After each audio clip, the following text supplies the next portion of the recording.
plant some flowers for the rain garden. And those flowers help filter the water out that runs off of the parking lot and off of the sidewalk before the water goes down into the ground. And since this area is our drinking water source is underground, we want to make sure that water is as clean as possible. There you go. Living like landscapers, everybody. You just want to make a nice flat space around your pansy, put it to sleep for the winter, put some mulch on it, kind of cover up those dirt clops. Mulch will do two jobs. It'll make the garden pretty, but it also helps to hold in the moisture. The rain garden helps capture the water, helps it soak into the soil and down into the ground. Did you know that under the ground is where our drinking water comes from, and we drill wells down into the ground? Okay, cool, and pump out the water. And so that's where our drinking water comes from. And so it's really important for us in this area to capture the water, because that's the quantity, that's the amount of water.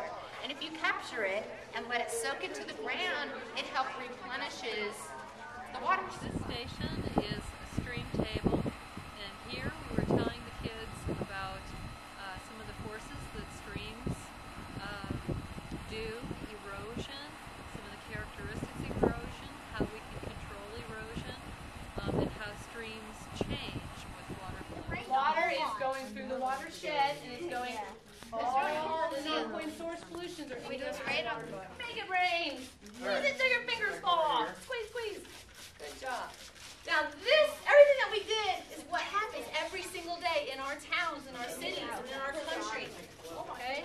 This is just everyday, ordinary living when you're not following the rules and being good, respectable citizens. This is an example of a storm drain that would be like in a parking lot, and the water that enters that, then people many times think it goes to a waste treatment facility. In reality, the water flows, it becomes part of the groundwater, and or goes into our streams and ponds and lakes. The problem is that if we pollute here in our storm drains, we are polluting the groundwater. So that is a very, very... Here, does anybody know what this black stuff is here?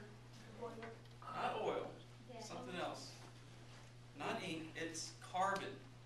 And what we do is we filter our polluted water through... The water comes from all different types of places, and it has to be filtered, and there's certain types of water you can drink and certain types of water you can't. I didn't know that it was underneath the ground. I thought when it just rained, it would just go on it. I didn't know it was underneath the ground. One of the most common questions we get asked about cheetahs is how do you tell them apart from all the other big cats?